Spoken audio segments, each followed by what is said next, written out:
Hello everyone.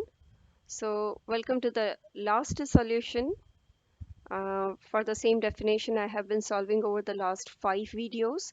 That is to read a string and check whether it contains an at the rate or not. Now in this one I'm going to use the looping structure, more specifically the for looping structure.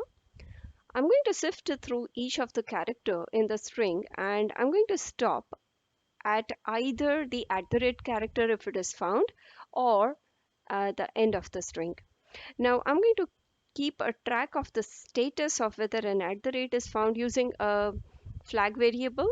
So in the beginning, I'm making an assumption that the at the rate is not there. And the moment while sifting through the entire string, if I come across an at the rate character, I'm going to change it to true and I'm going to break out of the loop. Let me put it down into coding. So the first thing I'm going to need to do is declare the variables. I'm going to need a few variables.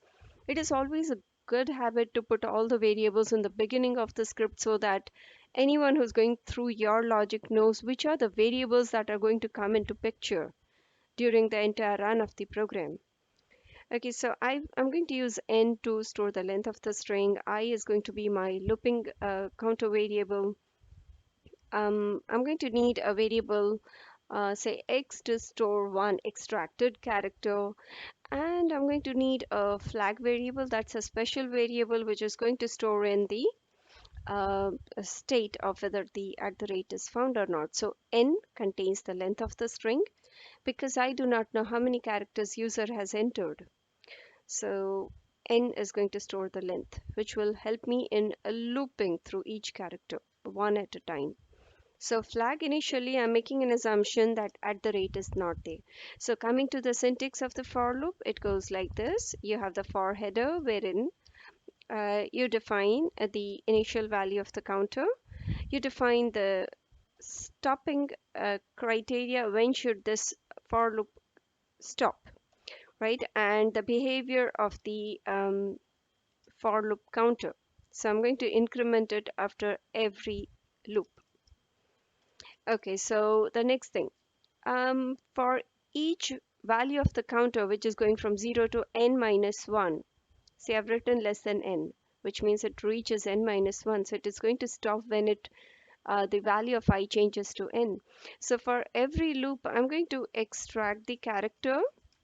How do we extract a character? If you know the position, you use the char at. So from ith position, I'm going to extract a character and store it in x. So before I go for the next run of the loop, which is called as the next iteration, I'm going to check what is there in x. If x is containing the at the rate sign, obviously I have reached my at the rate. I do not need to go further. So I'm going to change the value of the flag to true.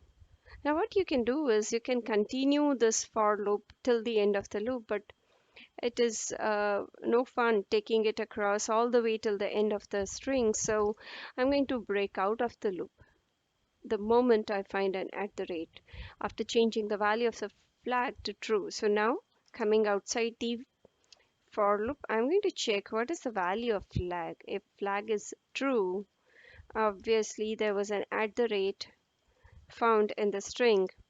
Otherwise, the at the rate is not found, right? So this is the logic of solving it using for loop. Now, if you do not know irregular expressions, this can be a great alternative to solve many complex definitions. So let us see how it works. So if I try to put in some string here, it should say at the rate is there. If I put in multiple at the rates, it is still going to stop at the first encounter, first occurrence of an at the rate. So it is still going to say it is there. And if I take this off and replace it with any other character, um, the flag is never going to turn to true because this condition would never stand true for any of the characters.